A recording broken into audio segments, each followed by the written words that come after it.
નમસ્કાર, આપ જોઈ રહ્યા છો પ્રવેગ ટીવી. હું છું સંજીવની. અમારા ખાસ કાર્યક્રમ હેલ્ધી લાઈફમાં આપનું સ્વાગત છે. આજે ખૂબ ખાસ વિષય સાથે અમે આવ્યા છીએ.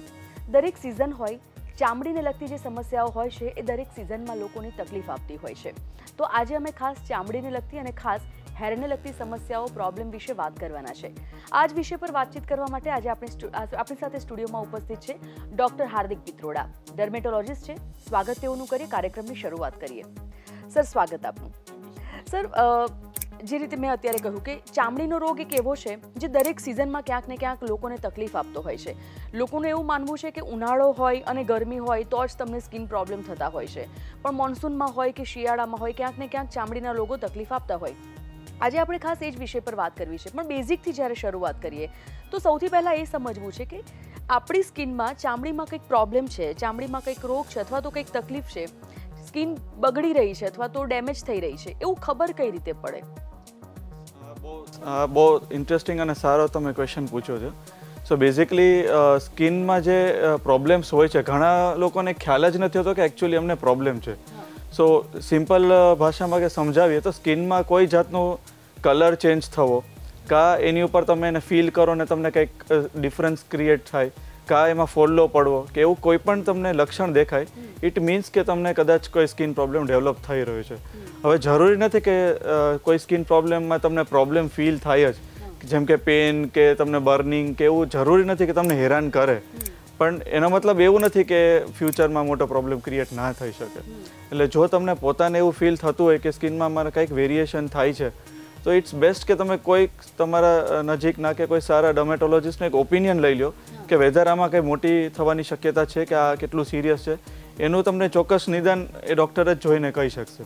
સો રેધર દેન કે તમે એને ઇગ્નોર કરો કે કંઈક હોમ રેમેડી પહેલાં પ્રયોગ કરો, એના કરતાં બેટર છે કે તમે કોઈની એક્સપર્ટની સલાહ લઈ લો અને એમના પ્રમાણે પછી એમને લાગશે કે એમાં બહુ કંઈ કરવા જેવું નથી, તો તમને એટલીસ્ટ એ પણ તમને કહેવાય ને કે તમને એક આશ્વાસન મળી જશે કે ભાઈ આ સમથિંગ નોર્મલ વસ્તુ છે. ઘણા લોકોની એવી માનસિકતા હોય છે કે સ્કિન પર કોઈ ફોલ્લી થાય અથવા તો પિમ્પલ થાય અથવા તો પછી સ્કિન ડાર્ક થાય તો જ એને પ્રોબ્લેમ માનતા હોય છે. તમારી પાસે ઘણા એવા સ્કિનને રિગાર્ડિંગ પ્રોબ્લેમ લઈને લોકો આવતા હશે, ઘણા એવા પેશન્ટ આવતા હશે. કેટલા પ્રોબ્લેમ, કેટલા પ્રકારના પ્રોબ્લેમ સ્કિનને લગતા હોય છે? એકચ્યુઅલી જાણવા જાય તો સ્કિન અને હેરના બીમારીઓ એટલી છે કે એની પર બુક્સ ને બુક્સ લખાઈ જાય, એટલા બધા છે ડિફરન્ટ ડિઝીઝીસ. બટ લાઈક બધા જનરલી કોમનલી તમને એટલા જોવા ના મળે. મોટાભાગના રોગો બહુ જ રેર હોય છે, એટલે કદાચ હજારો લાખોમાં એકને થતો હોય છે, એવી રેર બીમારી પણ છે. પણ મોટાભાગના જે કોમન પ્રોબ્લેમ અમે ડેઇલી જે સ્કિન ક્લિનિકમાં કે અમે જોઈએ છીએ અમારા ઓપીડીમાં, તેમાં કોમનલી સ્કિનમાં પિમ્પલ્સ ફેસ ઉપર જે ટીનેજર્સને ખાસ જોવા મળે છે, એ બહુ કોમન છે.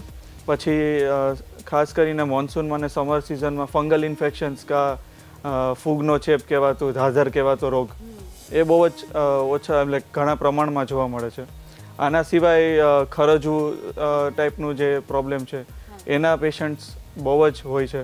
સો ઘણા પ્રોબ્લેમ્સ એવા હોય છે કે લોકોને એનું બીમારી વિશે ખબર નથી હોતી, એટલે આપણે ડિફરન્શિએટ કરવું પડે કે આ પર્ટિક્યુલર ટાઈપની બીમારી છે.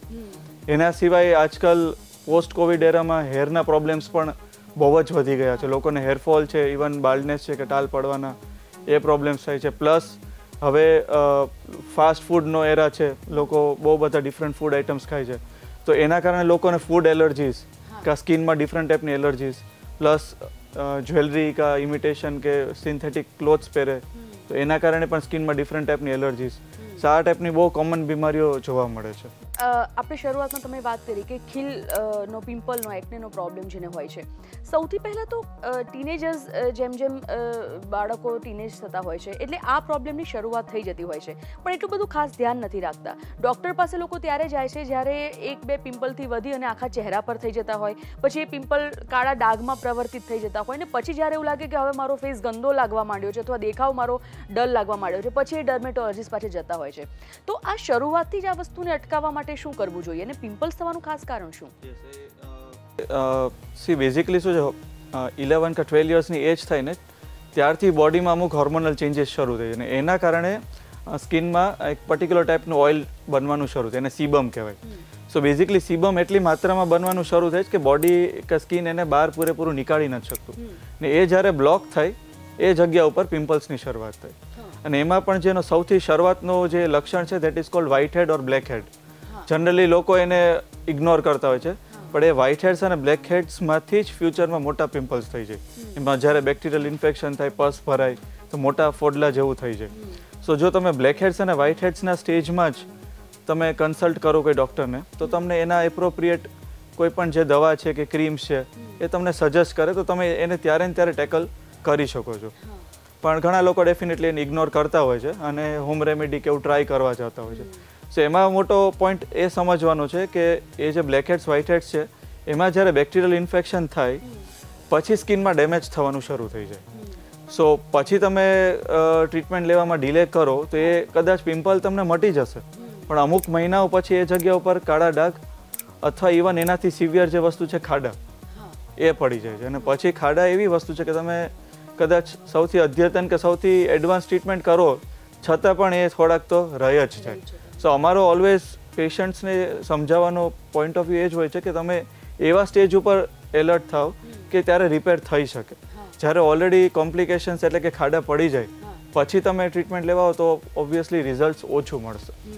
અને યંગ એજમાં સ્ટાર્ટ કરો તો જ્યારે તમે અડલ્ટહુડમાં જાઓ ત્યારે તમને પછી ખાડા ને બધાથી જે તમારું કહેવાય ને કે કોન્ફિડન્સ લો થાય એવા બધા પ્રોબ્લેમ્સ તમને ફ્યુચરમાં ના થાય. સર, અત્યારે તમે જે રીતે વાત કરી કે પોસ્ટ કોવિડ પછી લોકોની આ બધી સમસ્યાઓ વધવા માંડી, કારણ કે ખૂબ બધી દવાઓ લોકોએ લીધી હોય એટલે દવાઓની સમયાંતરે તેની અસર સ્કિન પર બી ને હેર પર પણ થતી હોય છે. ફંગલ ઇન્ફેક્શનની જ્યારે આપણે વાત કરી, ફંગલ ઇન્ફેક્શનના થવાના કારણો શું બોડી કેર સારી રીતે ન થઈ શકતી હોય એટલા માટે, સ્વચ્છતા બોડીમાં ન જળવાતી હોય એટલા માટે, અથવા તો પછી એના કોઈ બીજા કારણો છે અને ફંગલ ઇન્ફેક્શન થયું હોય તો એને કઈ રીતે પ્રોટેક્ટ કરી શકાય? ઓકે, સો ફંગલ ઇન્ફેક્શન્સ બહુ જ ખૂબ માત્રામાં અત્યારના જોવા મળે છે અમને. અને યસ, કોવિડ પછી એના ઇવન વધી ગયા છે કેસીસ. સો મે બી કંઈક એની ટ્રીટમેન્ટના કારણે હોઈ શકે. સો ફંગલ ઇન્ફેક્શન એટલે બેઝિકલી શું છે, એક ટાઈપનું જર્મ છે જે એટમોસ્ફિયરમાં જ છે, આપણા આજુબાજુ બધી બાજુ છે. સો જ્યારે આપણી સ્કિન ઉપર એવું ટાઈપનું એન્વાયરમેન્ટ ડેવલપ થાય કે જેમાં એ ગ્રો કરી શકે, ઉગી શકે, ત્યારે એ ડેવલપ થાય અને પછી એ સ્પ્રેડ થાય ને કન્ટેજિયસ છે. એટલે તમારા હાથ ટચ થાય કે એક ફેમિલી મેમ્બરમાંથી બીજા મેમ્બરને પછી તો સ્પ્રેડ થઈ જાય. સો મુખ્ય કારણ કોઈ વ્યક્તિને થવાનું મેઇન એમની લાઇફસ્ટાઇલ છે. એક્ઝામ્પલ, ટાઇટ ફિટિંગ ક્લોથ્સ પહેરે તો એ જગ્યા ઉપર સ્વેટિંગ જમા થાય અને એમાં એ ફંગસ ઇઝીલી ગ્રો થઈ શકે. એના ઉપરાંત ઘણા લોકો પોતાનું સેલ્ફ કેર કે હાઇજીન મેન્ટેન ના કરતા હોય, કે જે લોકો રેગ્યુલર બાથ ના કરતા હોય, તો એમાં પણ જે સ્વેટ રહી જાય બોડીના અમુક પાર્ટ્સ ઉપર એમાં ઇઝીલી ફંગસ ગ્રો થઈ શકે. સો એ કોમન કારણ છે. આના સિવાય મેં જેમ તમને જણાવ્યું કે કદાચ કોઈ માણસના થયું હોય ને તમે એના સંપર્કમાં આવો તો એ રીતે પણ તમે એક્વાયર કરી શકો. અને એક ફેમિલી મેમ્બરને થાય એટલે ધીમે ધીમે બધાને થવા માંડે છે. આના સિવાય જેમ કે ડાયાબિટીસ છે કે અમુક એવી કન્ડિશન્સ છે કે જેમાં તમારી ઇમ્યુનિટી લો થઈ ગઈ. એટલે અગેન જેમ કોવિડમાં ઘણા લોકોને સ્ટ્રોંગ દવાઓના કારણે ઇમ્યુનિટી લો થઈ ગઈ હતી, તેવા લો ઇમ્યુનિટીવાળા સ્ટેટમાં ફંગસને ઇઝીલી તમારે સ્કિન ઉપર ગ્રો થવાનો ચાન્સ મળે છે. સો જનરલ સિનારીઓમાં કદાચ ગ્રો ના થાય, પણ તમારી ઇમ્યુનિટી વીક હોવાના કારણે એ ફંગસ તમારી સ્કિન ઉપર એસ્ટાબ્લિશ થઈ જાય છે. સો આ જનરલ કોમન કારણ છે. આના સિવાય ઇવન જે મેં પહેલાં એક ઇમ્પોર્ટન્ટ પોઈન્ટ કર્યો કે સેલ્ફ રેમેડી કે સેલ્ફ કેર ના કરો. આજકાલ શું છે કે કેમિસ્ટ ઉપર નાને મોટા સ્કિન પ્રોબ્લેમ્સને લોકો સેલ્ફ ટ્રીટમેન્ટ લઈ લે છે. એમાં ઘણીવાર કેમિસ્ટ સ્ટીરોઇડ ક્રીમ્સ આપી દે. સો સ્ટીરોઇડના કારણે તમારી સ્કિનની ઇમ્યુનિટી ડિસ્ટર્બ થઈ જાય. એટલે જે પ્રોબ્લેમ્સ ના થવા જોઈએ એના કારણે ઇન્ડિરેક્ટલી થવા માંડે. એટલે ફંગલ ઇન્ફેક્શન ઘણીવાર સ્ટીરોઇડના ઓવર યુઝના કારણે પણ જોવા મળે છે. સર, એન્ટી એજિંગ માટે લોકો બહુ પોતપોતાની રીતે કરાવતા હોય છે. હવે બોટોક્સ થઈ ગયા છે, અમુક દવાઓ થઈ ગઈ છે, તો એન્ટી એજિંગ ટ્રીટમેન્ટ એ કેટલી યોગ્ય છે અને જો કરાવી હોય તો એ કયા એજ પછી એ યોગ્ય છે? ઓકે, સો આ એક કોમન સવાલ હોય છે લોકોનો કે અમે ક્યારે સ્ટાર્ટ કરી શકીએ એન્ટી એજિંગ ટ્રીટમેન્ટ, કે એમાં શું છે એના પ્લસ માઇનસ પોઈન્ટ્સ. સો એક સાયન્સ પ્રમાણે જો તમને સમજાવો ને તો એકચ્યુઅલ સાયન્સ તો એમ કહે છે કે moment you are Born you start ageing. બરાબર, એટલે તમે જ્યારથી જન્મો છો ત્યારથી એજ તો ચાલુ થઈ જ જવાની છે. બટ યસ, પ્રેક્ટિકલી અમે એવું સજેસ્ટ કરતા કે 25 કે 30ની એજ તમારી અપ્રોચ થવા માંડે પછી તમે થોડુંક વધારે સ્કિનનું કેર કરવા માંડો. બિકોઝ તમારી જે બોડીની રિપેરિંગ મિકેનિઝમ છે એની પણ ઉંમર થાય છે. સો જે પહેલાં તમારું બોડી રિપેર કરી શકતું હતું હવે ક્ષમતા નથી રહી. સો જ્યારે તમે અર્લી એજ જેમ કે 25-30થી બેઝિક સ્કિન કેર કે એન્ટી એજિંગમાં ચાલુ કરી દો તો તમારે લોંગ ટર્મ પછી જે મેજર એડવાન્સ ટ્રીટમેન્ટ્સ જેમ કે લોકો કરાવતા હોય છે પ્લાસ્ટિક સર્જરી કે એ ટાઈપનું, એમાં કદાચ તમારે જવું ના પડે કે જે વધારે ડીપ સર્જરીમાં, બરાબર. સો જનરલી 25-30ની અમે એજ રિકમેન્ડ કરતા હોય છે. અને શરૂઆતના સ્ટેજીસમાં અમે એકદમ સિમ્પલ ટ્રીટમેન્ટ જેમ કે કેમિકલ પીલિંગ નામની એક પદ્ધતિ છે એ રિકમેન્ડ કરતા હોય. તો કેમિકલ પીલિંગમાં બેઝિકલી એ છે કે તમે ડેડ સ્કિન હોય એને એક દવાના માધ્યમથી રિમૂવ કરો અને એના કારણે તમે નવી સ્કિન જનરેટ કરો. સો બેઝિકલી તમારું બોડીનું જે રિપેરિંગ મેકેનિઝમ કે નવી સ્કિન બનવાનું જે મેકેનિઝમ હતું એને આપણે ફરીથી એક્ટિવેટ કરીએ છીએ અને એને પુશ કરીએ છીએ. સો જનરલી અમે એવી સિમ્પલ ટ્રીટમેન્ટથી એડવાઇસ કરીએ. પછી જેમ તમારી એજ વધે અને તમારા થોડાક વધારે એજના ફીચર્સ જેમ કે ફાઇન લાઇન્સ કે રિંકલ્સ કે એવું દેખાય, પછી તમે બોટોક્સ કે ફિલર્સ નામની ટ્રીટમેન્ટમાં જઈ શકો. સો એ ટ્રીટમેન્ટ જનરલી અમુક ટાઈપના કેસીસ, સિલેક્ટિવ કેસીસમાં અમે કરતા. એવું નથી કે દરેક વ્યક્તિને એ લાગુ પડે. સો એના માટે પ્રોપર સ્કિન એનાલાઇઝ કરીને પછી એનો નિર્ણય લેવાતો હોય છે. એના સિવાય આજકાલ હવે એન્ટી એજિંગમાં લેઝર્સનો ઉપયોગ બહુ થાય છે, પ્લસ બીજા EBDs કહેવાય, એનર્જી બેઝ ડિવાઇસ, જેમાં અલ્ટ્રાસોનોગ્રાફીની રેઝ પણ યુઝ થાય ને રેડિયો ફ્રીક્વન્સી નામની પણ રેઝ હોય. એનાથી પણ સ્કિન ટાઇટનિંગ અને બોડી અને ફેસનો શેપ ચેન્જ કરી શકતા હોય છે. બટ યસ, એજ પ્રમાણે આપણે વધવું જોઈએ. ઘણા બધા એવા હવે આપણે હાઈટેક સલૂન્સ જોયા છે, સેલૂન્સમાં આ બધી ટ્રીટમેન્ટ કરવામાં આવતી હોય છે. પણ અગેન એનું એ કે તમે જો ડૉક્ટરની સલાહ નથી લેતા અથવા તો ડૉક્ટર પાસે, સ્પેશિયલાઇસ્ટ પાસે નથી જતા અને ડાયરેક્ટ કોઈ સલૂનમાં જઈને કોઈ પાસે કરાવો છો, તો એ કેટલું જોખમી તમારા માટે, સ્કિન માટે અને એ બોડી હેલ્થ માટે પણ હોય છે? એક્ઝેક્ટલી, ડેફિનેટલી એ જોખમી જ છે. બિકોઝ તમે એક સિમ્પલ એક્ઝામ્પલ વિચારો કે તમને કદાચ આજે હાર્ટનો પ્રોબ્લેમ થઈ ગયો તો તમે ઓબ્વિયસલી હાર્ટ સ્પેશિયાલિસ્ટ પાસે જ જવાના છો એનું નિદાન કે ટ્રીટમેન્ટ માટે. એવી રીતે સ્કિન પણ એક તમારા બોડીનો ઇમ્પોર્ટન્ટ અંગ છે અને આઈ ડોન્ટ થિંક કે તમારે કોઈ એવા પર્સન પાસે પહેલાં જવું જોઈએ કે જેમની પાસે ક્વોલિફાઈડ ડિગ્રી કે ના હોય ને એટલો એક્સપિરિયન્સ પણ ના હોય.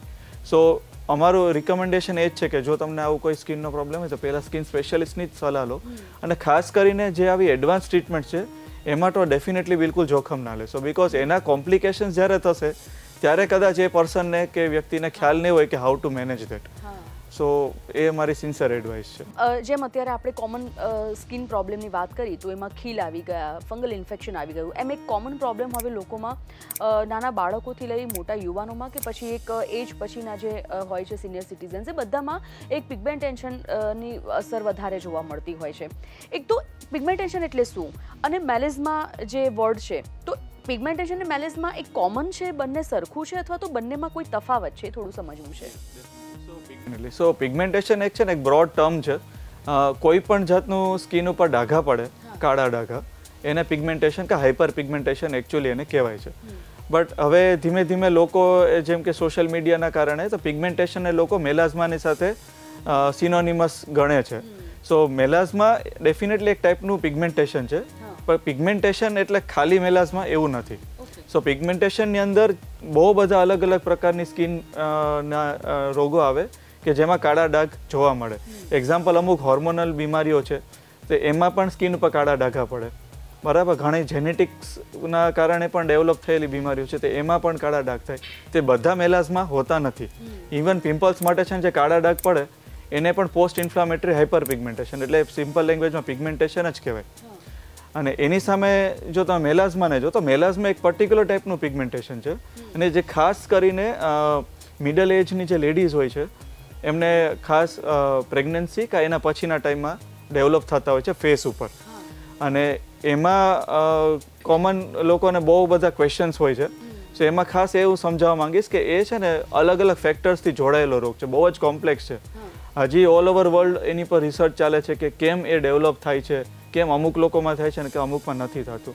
પણ કોમન જેટલું અમે જાણીએ છીએ એમાં એવું કહે છે કે હોર્મોન્સના જે બદલાવ થાય એ એજમાં એના કારણે ખાસ ડેવલપ થાય. એના સિવાય ઘણા લોકોને જેનેટિક્સ કે હેરિડિટરી ટેન્ડન્સી હોય, એટલે કે વારસાગત એવી પ્રકૃતિવાળા જે ઇન્ડિવિજ્યુઅલ્સ હોય છે એને થોડીક થવાની સંભાવના વધારે હોય છે. અને થર્ડલી જે લોકોને રૂટીનલી તડકામાં નીકળવાનું થતું હોય છે તે આટલા વર્ષોનું જે સનલાઇટનું જે ડેમેજ હોય એ ક્યુમ્યુલેટિવ ઇફેક્ટ કરે અને એના કારણે મેલાઝમા ડેવલપ થાય છે. અને આજકાલ હવે આપણે ઓફિસમાં મોટાભાગના લોકો કામ કરે છે, ક્લોઝડ એન્વાયરમેન્ટમાં તડકામાં આટલા નથી નીકળતા છતાં પણ જોવા મળે છે તો એમાં હવે રિસર્ચ એવું કહે છે કે જ્યાં LED સ્ક્રીન્સ છે કે મોબાઈલ છે, ઇવન આ બધી લાઇટિંગ્સ છે, એમાં એક HEV નામની રેડિયેશન નીકળે અને એનાથી પણ મેલાઝમા ડેવલપ થઈ શકે છે. સો આટલા બધા ફેક્ટર્સ જોડાયેલા છે એટલે એ પ્રોબ્લેમને સોલ્વ કરવો એટલો ડિફિકલ્ટ થતો જાય છે કે કદાચ ચલો તમે આજે સનલાઇટનો ફેક્ટર કોઈના લાઇફસ્ટાઈલમાંથી કંટ્રોલ કરી દીધો, છતાંય તમારે ઇન્ડોર તમારી લાઇટ્સ છે, પ્લસ હોર્મોન્સ છે કે એને તમે કંટ્રોલ ના કરી શકો, વારસાગત પ્રકૃતિ છે તમારા હાથમાં નથી. સો એવા કોમ્પ્લેક્સ પ્રોબ્લેમ્સ માટે અમે ડેફિનેટલી અમે પૂરેપૂરી ટ્રાય કરીએ છીએ કે કોઈને સમજાવીએ. બટ પોઈન્ટ એ જ છે કે એ સમજવાનું કે આમાં બહુ બધા ફેક્ટર્સનો રોલ છે, એટલે તમારે એની પાછળ પડવું પડે અને ટાર્ગેટ એ રાખવો જોઈએ કે એ વસ્તુ સરસ રીતે કંટ્રોલ રહે. જનરલી બધા એવું એક્સપેક્ટ કરે કે ચલો મને એકવાર દવા આપી દો, પરમનન્ટ ક્યોર આપી દો, પણ આ પર્ટિક્યુલર મેલાઝમામાં એ હજી સુધી પોસિબલ નથી. સો તમારે સ્કિનને સાચવવું પડે અને મોસ્ટ ઇમ્પોર્ટન્ટ વસ્તુ છે એમાં સનસ્ક્રીન લગાડવું સારી ક્વોલિટીનું. અને સનસ્ક્રીનને પણ પહેલાંના ટાઈમમાં લોકો એવું સમજતા કે ખાલી સનલાઇટથી બચાવવા માટે, પણ હવે નવા કોન્સેપ્ટ્સ આવી ગયા છે. એમાં એવું કહે છે કે તમે સવારથી ઉઠીને સનસ્ક્રીન લગાડો અને એને સાથે રાખો, દર 3-4 કલાક એને રિપીટ કરો, બિકોઝ કોઈ પણ સારું સનસ્ક્રીન એની અસર ધીમે ધીમે છોડી દે છે. સો સવારથી સાંજ સુધીનો જે મેઇન ટાઈમ છે એમાં તમે સનસ્ક્રીનને રિપીટેડ યુઝ કરો. એ ટાઈપની તમે પ્રેક્ટિસ ડેવલપ કરી દો, હેબિટ બનાવો, તો તમે મેલાઝમા જેવી વસ્તુને સરસ રીતે કંટ્રોલ કરી શકો છો. સર, પિગમેન્ટેશન મેલાઝમાની આપણે વાત કરી. ઘણા લોકોને એવું હોય છે કે જો ખીલના ડાઘ હોય, વાગેલું કોઈ હોય અથવા તો દાઝેલું કંઈ હોય, એના ડાઘ હોય એ સમયાંતરે જતા રહેતા હોય છે, પણ આ એવા ડાઘ છે જે જતા નથી. તો શું આને અટકાવી શકાય કે રોકી શકાય કે આને સદંતર જઈ શકે? અને જો એને તમે સદંતર ન કાઢી શકો તો પછી એને અટકાવવા માટે શું કરવું જોઈએ? અને બીજું, સ્કિનની બેઝિક કાળજી શું લેવી જોઈએ? તમે કહ્યું કે સનસ્ક્રીન સવારમાં ઉઠો ત્યારથી લઈને રાત્રે તમે જ્યાં સુધી તમારું આખું ડે રૂટીન ન ખતમ થાય, તમે નાઇટ રૂટીનમાં ન આવો ત્યાં સુધી તમારે સનસ્ક્રીનને અપ્લાય ફેસ પર અથવા તો જે બોડીનો પાર્ટ ખુલ્લો હોય એની પર તમે કરી શકો. તો તમારે ખાનપાન શું બદલવું જોઈએ, તમારું રૂટીન શું હોવું જોઈએ જેના કારણે તમારી સ્કિન પણ હેલ્ધી રહે અને નાની મોટી જે સમસ્યા છે તે તમે ઘરે એને અટકાવી શકો? Yes, definitely. સો હું ડેફિનેટલી અમુક બેઝિક ટિપ્સ એવી સમજાવવા માંગીશ કે જે કોઈ પણ વ્યક્તિ પોતાના લાઇફસ્ટાઈલમાં ઇન્ક્લુડ કરી શકે અને કોમન તમારા સ્કિનના પ્રોબ્લેમ્સ કે હેરના પ્રોબ્લેમ હોય તમે એને મેનેજ કરી શકો. ખાસ કરીને આજના ટાઈમમાં એટલે જરૂરી છે બિકોઝ સોશિયલ મીડિયા ઉપર બહુ બધા ઇન્ફોર્મેશન છે, એમાંથી ઘણી બધી ઇન્ફોર્મેશન સાચી છે, ઘણી ખોટી છે, આપણને એ ફિલ્ટર નથી કરી શકતા. સો એવા ટાઈમમાં થોડુંક બેઝિક જો તમને આઈડિયા હોય તો ડેફિનેટલી એ હેલ્પફુલ રહેશે. સો સ્કિન કેરમાં સૌથી બેઝિક વસ્તુ એ છે કે તમારું ઓવરઓલ લાઇફસ્ટાઈલ ઉપર તમે ફોકસ કરો, કેમ કે ઘણા બધા પ્રોબ્લેમ્સ જે પહેલાં નહોતા થતા હવે આપણી લાઇફસ્ટાઈલના કારણે થવા માંડ્યા છે. સો એમાં સૌથી ઇમ્પોર્ટન્ટ વસ્તુ છે કે તમારી ડાયટ ઉપર ફોકસ કરો. અનનેસેસરી જંક ફૂડ, ફાસ્ટ ફૂડ કે જે પેકેટવાળા ફૂડ્સ છે એ ટાઈપનું ફૂડ ઇન્ટેક તમારું ઓછું કરી દો. અને જે આપણે જાણીએ જ છે કે બેલેન્સ ડાયટ એટલે કે જેમાં બધા ટાઈપના ન્યુટ્રિશન મળે એ ટાઈપનું સારું હેલ્ધી ડાયટ લેવું બહુ જરૂરી છે. સો એ એક ઇમ્પોર્ટન્ટ પોઈન્ટ છે. આના ઉપરાંત કે તમારે લાઇફસ્ટાઈલમાં અમુક પાર્ટ એક્સરસાઇઝનો હોવો જોઈએ એવરી ડે. એટલીસ્ટ તમે વીકમાં 5 દિવસે હેલ્ધી એક્સરસાઇઝીસમાં ઇન્ડલ્જ કરો તો આખા બોડીની સાથે સાથે સ્કિન અને હેર માટે પણ અત્યંત ઇમ્પોર્ટન્ટ છે. આના સિવાય હાઇડ્રેશન એટલે કે પાણી પીવાનું, જે આજકાલ ઘણા લોકો ઇગ્નોર કરે છે.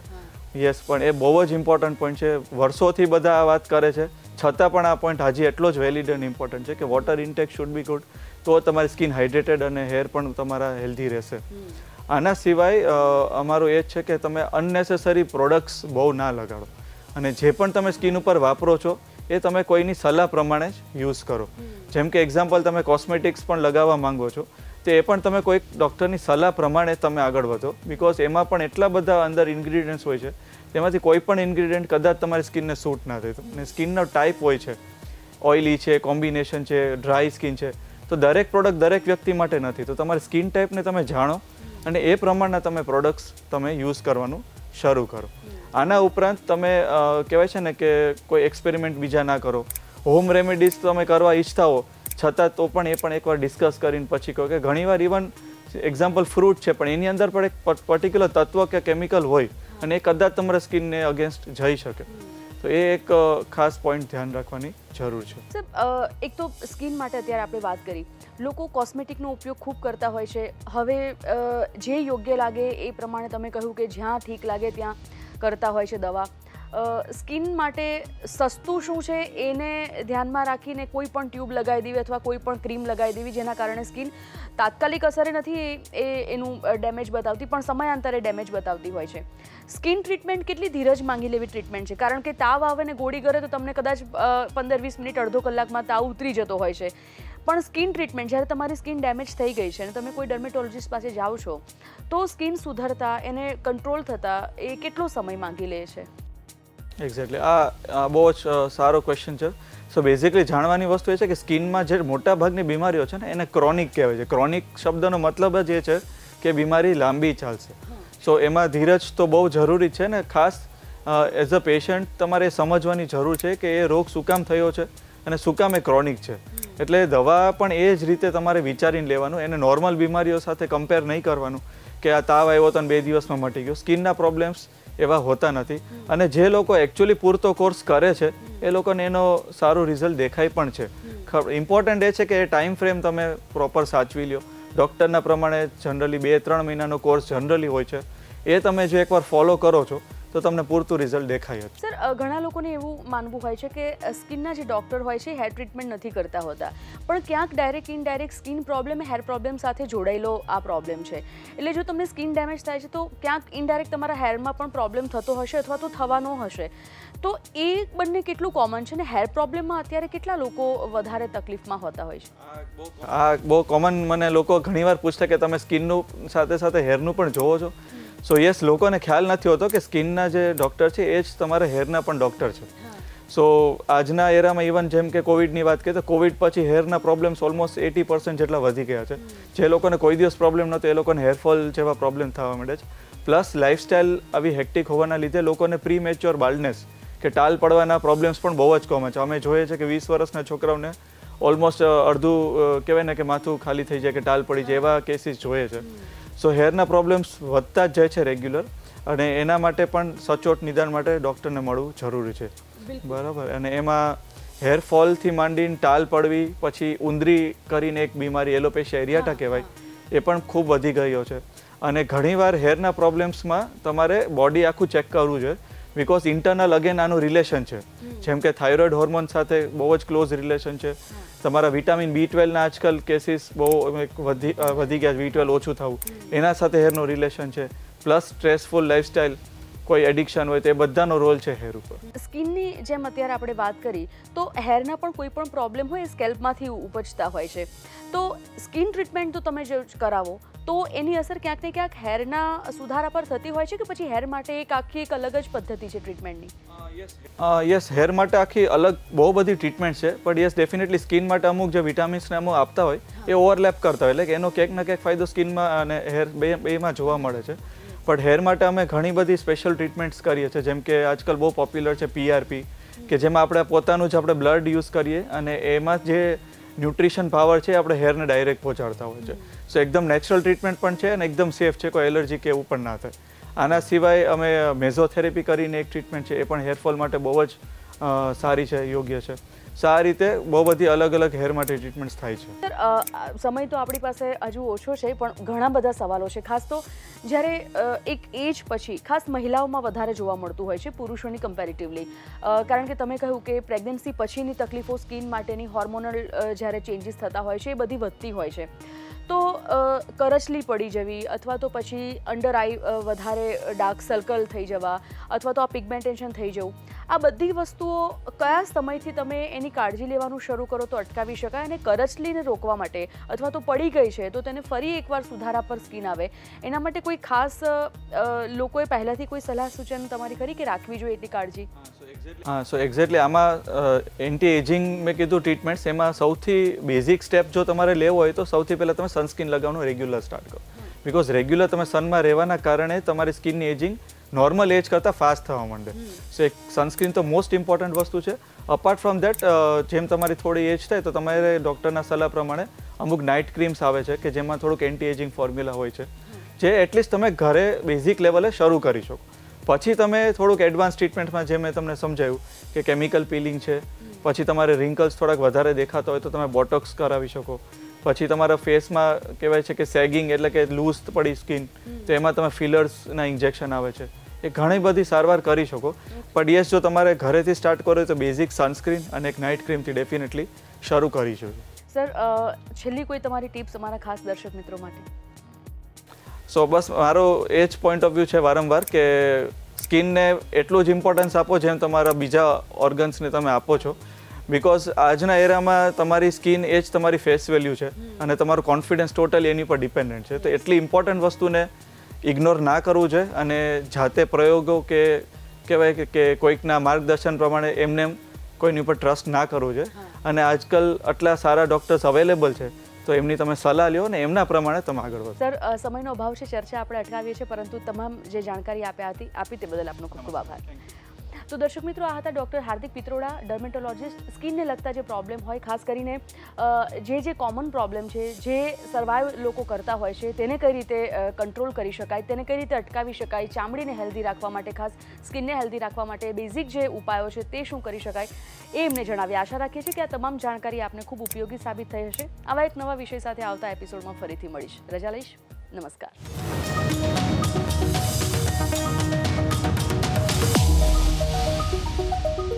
Thank you.